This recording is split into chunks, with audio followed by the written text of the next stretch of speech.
আসসালামু আলাইকুম। আশা করি সবাই ভালো আছেন। আজকে আপনাদের সাথে আমার জীবনের একটি বিশেষ গল্প শেয়ার করব।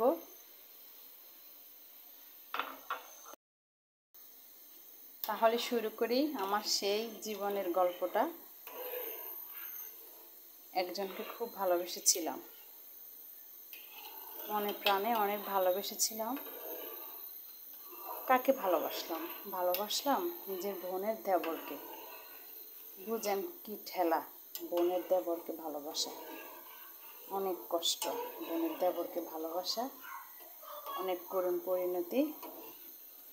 যার বোনের দেবরকে ভালোবাসতে লাগলাম। কত মধুর ভালোবাসা ছিল আমাদের দুজনের। বোনের দেবর আসতো আমাদের বাড়িতে, বোনের সাথে আসতো।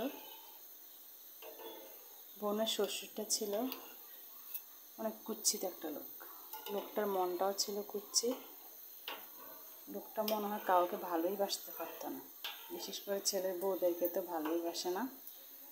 যেমন আমার বোনকে কখনো নিজের পুত্রবধূ হিসেবে মেনে নিতে পারতো না।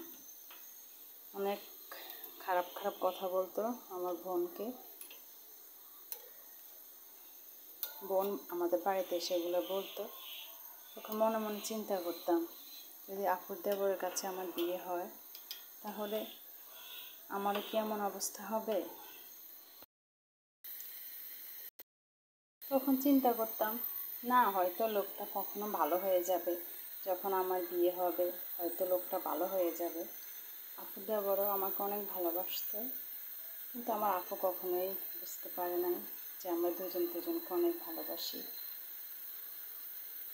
যখন আপু এসে এসব কথা বলতো তখন আমার মা বাবা খুবই কান্নাকাটি করতো। তখন আমার কাছে খুবই কষ্ট লাগতো।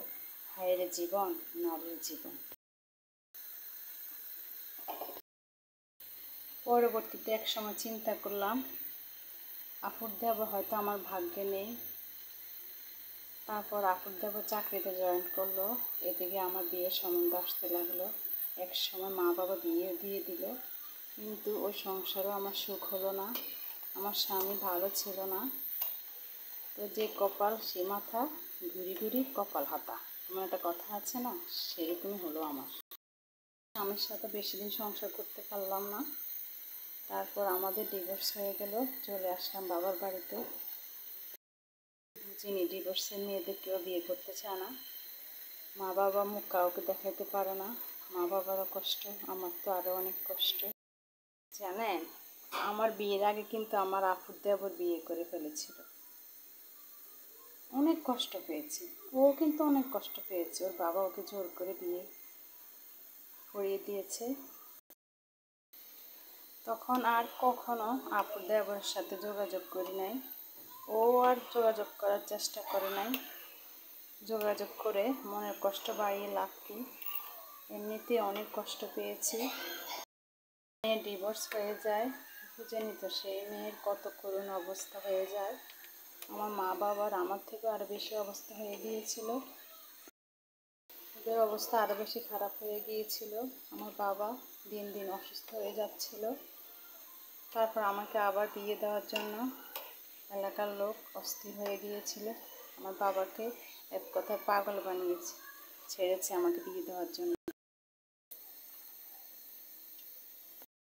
আমি কিন্তু বিয়েতে রাজি ছিলাম না। আমার মা বাবা আবার আমাকে জোর করে বিয়ে দিয়ে দিয়েছে একটি বয়স্ক লোকের সাথে। আগেরটাও ছিল বয়স্ক, এখনকারটাও বয়স্ক।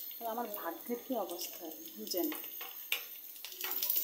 এই লোকটাও আগে বিবাহিত ছিল, তারপর ওনার ওয়াইফ ওনাকে ছেড়ে চলে গেছে। আমি একটা ডিভোর্স নারী, আমাকে তো আর কেউ এমনি এমনি সাদে বিয়ে করবে না। অনেক টাকার বিনিময়ে এই লোকটা আমাকে বিয়ে করেছে। তারপর শান্তি নেই, এখন একটা অশান্তি লেগেই থাকে।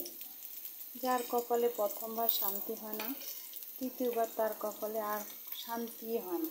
যার শান্তি নেই তার কোনো দিকেই শান্তি নেই। আমারও হয়েছে সেই একই দুর্দশা। তাহলে কী হলো, লোকটার সাথে সংসার করা শুরু করে দিলাম। আসলে এটা আমার গল্প না, এটা আমার এক বান্ধবীর গল্প। ওর জীবনে অনেক কষ্ট। যদি আমার ভিডিওটি এবং আমার এই কথাগুলি আপনাদের কাছে ভালো লেগে থাকে তাহলে অবশ্যই আমাদের চ্যানেলটি সাবস্ক্রাইব করবেন। প্লিজ সাবস্ক্রাইব করবেন, প্লিজ সাবস্ক্রাইব করবেন, বেশি বেশি শেয়ার করবেন, কমেন্ট করবেন প্লিজ। যদি আমার এই কথাগুলো আপনাদের পছন্দ হয় তাহলে অবশ্যই কমেন্টের মাধ্যমে জানাবেন। একটি বাস্তব কাহিনী, সত্য কাহিনী আপনাদেরকে শোনালাম। এই বলে শেষ করলাম। আল্লাহ হাফেজ।